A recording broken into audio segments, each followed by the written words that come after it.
Good morning बच्चों। आज मैं आपको श्याम नारायण पांडे की कविता हल्दी घाटी जो उसके शेष बचे हुए अंश हैं उसको पढ़ाऊंगी। और मैं उम्मीद करती हूँ कि जो कल मैंने आपको पढ़ाया था वो आप तैयार की होंगी निश्चित रूप से। और धीरे धीरे एक एक अंश मैं व्याकरण का भी आपको बताती जा रही हूँ। जैसा कि मैंने इसके पहले आपको संधि बताया था, संधि के बाद मैंने कल आपको प्रत्यय बताया था। संधि से 3 नंबर के प्रश्न आएंगे। सिर्फ यण संधि ही आपके पाठ्यक्रम में अब है, उसको आप तैयार कर लीजिएगा। और दूसरा, कल मैंने आपको प्रत्यय बताया था, प्रत्यय कैसे करना है, उसके मूल शब्द और कैसे प्रत्यय को जोड़ना है, कैसे शब्द बनाने हैं। तो मैं उम्मीद करती हूँ आज आप निश्चित रूप से अभ्यास की होंगी। कुछ किताब से भी आप और उदाहरण देखिएगा और अच्छे से आपको समझ में आ जाएगा। उससे भी 3 नंबर के प्रश्न आएंगे, तो ये 6 नंबर का आपका पुनः दोहराव कार्य में हो गया। तो अभी हम लोग जो श्याम नारायण पांडे की कविता हल्दी घाटी जो अभी हम पढ़ने जा रहे हैं, ये इनका एक श्रेष्ठ महाकाव्य है। हल्दी घाटी जो वीर रस में लिखी हुई कविता है। किस रस में लिखी है मैं पहले भी बता चुकी हूँ। ये हल्दी घाटी श्याम नारायण पांडे की कविता वीर रस में लिखी गई है। ये हिंदी साहित्य का श्रेष्ठ महाकाव्य भी कहा जाता है। और वीर रस होने के कारण इस कविता में, पूरी कविता में कौन सा गुण होगा? ओज गुण है। और इसके बाद अभी एक चीज और मैंने आपको बताया था कि इस हल्दी घाटी कविता पे ही इन्हें मुख्य एक जो पुरस्कार था, देव पुरस्कार, उससे इन्हें सम्मानित भी किया जा चुका है। कौन सा पुरस्कार दिया गया था? देव पुरस्कार। इस रचना पे, हल्दी घाटी पे। ये है क्या? महाकाव्य। देखिए प्रश्न पूछा जा सकता है कि हल्दी घाटी कौन सी विधा है? तो काव्य है। काव्य में भी क्या है? महाकाव्य है। और इस पे ये कौन सा पुरस्कार मिला श्याम नारायण पांडे को? तो देव पुरस्कार से सम्मानित किया गया। ठीक है बच्चों, आगे देखिए। क्षण में गिरते रुंडों से, मदमस्त गजों के सुंडों से, घोड़ों के विकल वितुंडों से, पट गई भूमि नर मुंडों से। सबसे पहले आप शब्दों के अर्थ को देखिए। रुंड क्या है? कटे हुए धड़। सुंड जो हाथी का सूंड होता है। और वितुंड क्या है? नहीं, ये यहाँ पहले विकल है। विकल मतलब व्याकुल, और वितुंड मतलब हाथी। वितुंड का शाब्दिक अर्थ क्या है? हाथी। तो अब देखिए यहाँ महाराणा प्रताप की वीरता, साहस, पराक्रम, उसी का वर्णन करते हुए कवि क्या कहते हैं? ये युद्ध कब हुआ था? हल्दी घाटी का युद्ध किसके साथ? मुगल बादशाह अकबर के साथ। तो मुगल बादशाह अकबर के साथ जब युद्ध हो रहा था, उसी युद्ध भूमि में महाराणा प्रताप की वीरता, साहस और पराक्रम का बखान यहाँ कवि ने किया है। उनके वीरता और साहस का बखान करते हुए कवि कहते हैं कि क्षण में गिरते रुंडों से, मदमस्त गजों के सुंडों से, घोड़ों के विकल वितुंडों से, पट गई भूमि रण तुंडों से।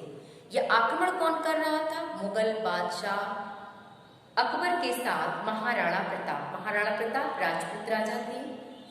ये राजपूत राजा महाराणा प्रताप बड़ी ही वीरता से मुगलों को परास्त करते हुए कैसे युद्ध भूमि में अपना साहस दिखा रहे थे, कैसे अपने दुश्मनों को परास्त करके युद्ध भूमि में गिरा रहे थे, इसी चीज का वर्णन है कि क्षण में गिरते रुंडों से महाराणा प्रताप बड़ी ही वीरता और साहस के साथ, बड़े ही अपने पराक्रम को दिखाते हुए अपनी तलवार से दुश्मनों को, मुगलों के रुंड, उनके धड़ को शरीर से अलग करते हुए, एक एक क्षण में, एक एक पल में उनके धड़ को उनके शरीर से अलग करते हुए, उनके सिर को उनके शरीर से अलग करते हुए कैसे आगे बढ़ रहे थे मदमस्त गजों के सुंडों से। और यदि कोई मुगल बादशाह मदमस्त हाथी पर सवार होकर युद्ध भूमि में उनकी ओर बढ़ता, उनकी सेना की ओर बढ़ता, तो महाराणा प्रताप अपने घोड़ा चेतक पर सवार होकर बड़े ही साहस, बड़े पराक्रम से अपने तलवार के बल पे उन हाथियों की सुंडों को तुरंत काट देते। इतना ही नहीं, उनके हाथियों की सुंडों को काटने के साथ साथ हाथियों को मृत अवस्था में पहुंचा देते। इस तरह से कटे हुए सुंडों और मृत हाथियों से पूरी युद्ध भूमि भर गई। कौन गिरा रहा था? राजपूत राजा महाराणा प्रताप। किसको? मुगल बादशाह अकबर और उसके सैनिकों को। तो क्षण गिरते रुंडों से, किसके रुंड गिर रहे थे, किसके कटे हुए सिर गिर रहे थे? मुगल सैनिकों के, जो अकबर के सैनिक थे, महाराणा प्रताप के विपक्षी थे। तो वो अपनी वीरता और साहस के साथ अपनी तलवार से विपक्षी दलों के सिर को काटते हुए, उनके शरीर को, उन्हें परास्त करते हुए एक एक पल में आगे अपने चेतक घोड़े पे सवार होकर वायु के वेग से, तीव्र गति से आगे बढ़ रहे थे। और मदमस्त गजों के सुंडों से, और यदि कोई मुगल बादशाह हाथियों पर सवार होकर मदमस्त हाथियों को लेकर रणभूमि में उनकी ओर आगे बढ़ने की कोशिश भी करता या उनके सैनिकों को परास्त करना चाहता, तो तुरंत वो अपनी लपकती हुई, चमकती हुई तलवार के द्वारा मदमस्त हाथियों के सुंड को काटकर उन हाथियों को परास्त कर उन्हें मृत अवस्था में पहुंचाकर युद्ध भूमि में धराशायी कर देते। घोड़ों के विकल वितुंडों से इतना ही नहीं, वो देखिए, जो विकल माने व्याकुल, जो घोड़े पे सवार होकर कोई सैनिक आता कि मैं घोड़े पे सवार होकर राजपूत राजा महाराणा प्रताप का अंत करूं या उनके सैनिकों का अंत करूं, तो तुरंत अपनी चेतक घोड़े पर सवार होकर महाराणा प्रताप अपनी वीरता, साहस और पराक्रम को दिखाते हुए उन व्याकुल हाथियों और घोड़ों को अपने भाला की नोक से उनका अंत कर देते, उन्हें मृत अवस्था में पहुंचा देते। पट गई भूमि नर मुंडों से, इस प्रकार कटे हुए नरों के मुंडों से, हाथियों के सूंड से, मरे हुए हाथियों से, मरे हुए घोड़ों से पूरी युद्ध भूमि पट गई। किसने ये वीरता दिखाया? राजपूत राजा महाराणा प्रताप ने।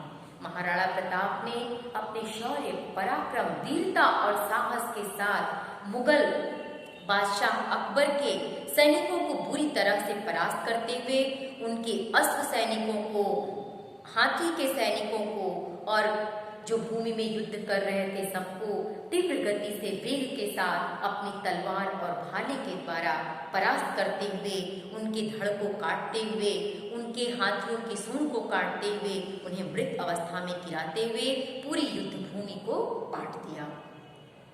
ऐसा रणराणा करता था पर उसको था संतोष नहीं। इतनी वीरता और साहस के साथ महाराणा प्रताप युद्ध कर रहे थे, यानी बड़े ही वेग के साथ, बड़ी ही तीव्र गति से वो दुश्मनों को परास्त कर रहे थे। उनके हाथी घोड़ा पे सवार सैनिकों को परास्त कर रहे थे। जो मुगल बादशाह के हाथी घोड़ा पर सवार सैनिक थे, उनको बुरी तरह से बड़े वेग के साथ तीव्र गति से अपने घोड़े चेतक पर सवार होकर उनका अंत वो कर रहे थे। लेकिन इस वीरतापूर्ण, साहसपूर्ण युद्ध भूमि में अपनी वीरता को दिखाने पर भी महाराणा प्रताप को संतोष नहीं था। देखिए, ऐसा रणराणा करता था पर उसको था संतोष नहीं। इतनी वीरता और साहस का परिचय देने के बाद भी, इतना दुश्मनों का अंत करने के बाद भी महाराणा प्रताप को एक पल के लिए संतोष नहीं था। इसका कारण क्या था? वो आगे है। क्षण क्षण आगे बढ़ता था पर कम होता था रोष नहीं। और एक एक क्षण, एक एक पल वो बड़े ही वेग के साथ दुश्मनों को परास्त करते हुए आगे बढ़ते जाते थे, क्योंकि उनका रोष एक पल के लिए भी कम नहीं हो रहा था। उनका रोष बढ़ता ही जा रहा था। उनका रोष भी क्यों बढ़ रहा था? देखिए, कहता था लड़ता मान कहाँ, मैं कर लूं रक्त स्नान कहाँ। उनका रोष क्यों बढ़ रहा था? उनको संतोष क्यों नहीं था? उसका उत्तर देखिए, आगे लिखा हुआ है स्पष्ट रूप से कि कहता था लड़ता मान कहाँ। वो मान कौन था? राजपूत राजा मान सिंह, जो अकबर का प्रधान सेनापति बन गया था। राजपूत राजाओं के साथ जिसने विश्वासघात किया था। ये मान सिंह कौन था बच्चों? ध्यान दीजिए, ये मान सिंह भी राजपूत राजा ही था, लेकिन इसने, मान सिंह ने राजपूत राजाओं के साथ विश्वासघात किया और अकबर के साथ संधि करके, अकबर के पक्ष में मिलकर के अपने ही राजपूत राजाओं का विश्वासघाती बन गया था। इसलिए महाराणा प्रताप का सबसे ज्यादा रोष मानसिंह के प्रति था और बड़े ही वीरता और वेग के साथ वो उसी को खोजते हुए आगे बढ़ रहे थे। इसीलिए उन्हें युद्ध भूमि में दुश्मनों को परास्त करने के बाद भी एक पल के लिए वे संतोष नहीं था, क्योंकि वो मानसिंह के रक्त के प्यासे थे। कहता था लड़ता मान कहाँ, मान कौन? राजपूत राजा मानसिंह। वो युद्ध करते हुए दुश्मनों को परास्त करते हुए एक ही शब्द कहते कि प्रधान सेनापति मुगल बादशाह का राजपूत राजा मानसिंह कहाँ है? मैं कर लूं रक्त स्नान कहाँ? मैं उसके रक्त से स्नान करना चाहता हूँ, क्योंकि मैं उसे मृत्यु के घाट पहुंचाना चाहता हूँ। क्यों? क्योंकि उसने हमारे ही हिंदू राजाओं के साथ विश्वासघात किया, हमारे साथ, हमारी ही जाति का होकर, हमारी ही थाली में खाकर हमारे साथ विश्वासघात किया है। इसलिए मैं उसके रक्त का प्यासा हूँ। जब तक मैं उसके रक्त को नहीं पी लूंगा तब तक मुझे शांति नहीं मिल सकती। जिस पर तय विजय हमारी है। जब तक मैं मानसिंह का, राजपूत राजा मानसिंह जो मुगल बादशाह का प्रधान सेनापति बना हुआ है, जब तक मैं उसका अंत नहीं कर लूंगा तब तक मेरी विजय निश्चित नहीं है। उसकी मृत्यु ही मेरी विजय का उद्घोष करेगी। वह मुगलों का अपमान कहाँ? मुगलों का अभिमानी जो प्रधान सेनापति बनकर बैठा है मानसिंह, जब तक मैं उसको मृत्यु के घाट पहुंचाकर उसकी रक्त में स्नान न कर लूं, उसे मृत्यु के घाट न पहुंचा दूं, उसका अंत न कर दूं, तब तक मुझे संतोष नहीं और उसकी मृत्यु से ही मेरी विजय निश्चित है। तो इस कविता में महाराणा, पूरी कविता जो हल्दी घाटी की है, इस कविता में महाराणा प्रताप की वीरता, साहस, पराक्रम, उनके गुणों को दिखाया गया है और उनका प्रधान केंद्र बिंदु जो राजपूत राजा है मानसिंह के प्रति है, क्योंकि उसने राजपूत राजाओं के साथ विश्वासघात किया है। यहाँ महाराणा प्रताप की वीरता, साहस और पराक्रम के साथ साथ जो उनका घोड़ा चेतक है, चेतक की भी गुणों के बखान को यहाँ प्रस्तुत किया गया है कवि के द्वारा कि किस तरह से चेतक अपने स्वामी के प्रति अपनी स्वामी भक्ति दिखाता है, अपनी ईमानदारी का परिचय देता है, अपने साहस और वेग का परिचय देता है और कैसे महाराणा प्रताप के इशारे पर वो बड़े ही तीव्र गति से दुश्मनों का अंत करते जाता है। तो बच्चों, मैं उम्मीद करती हूँ इस संपूर्ण कविता का भाव आप समझ गई होंगी और अंतिम ये जो 3 पंक्ति आज मैंने आपको बताया, इसकी व्याख्या आप जरूर कॉपी में कर लेंगी और शुरू के पहला और दूसरे पद की और श्याम नारायण पांडे की संक्षिप्त जीवनी जरूर आप तैयार कर लीजिएगा बच्चों। और आपका आज काव्य खंड, गद्य खंड, संस्कृत खंड समाप्त हो चुका है और मैं उम्मीद करती हूँ कि अब आप एक एक पाठ को दोहराती जाएंगी। जैसे जैसे मैं आपका दोहराव कार्य कराऊंगी, आप मेरे साथ अपना कार्य करते जाइएगा। और अभी आज ही मैं आपको आपके पाठ्यक्रम में 3 ही अलंकार है, तो उसका दोहराव कार्य मैं करा देती हूँ। थैंक यू, या कल करा दूँगी।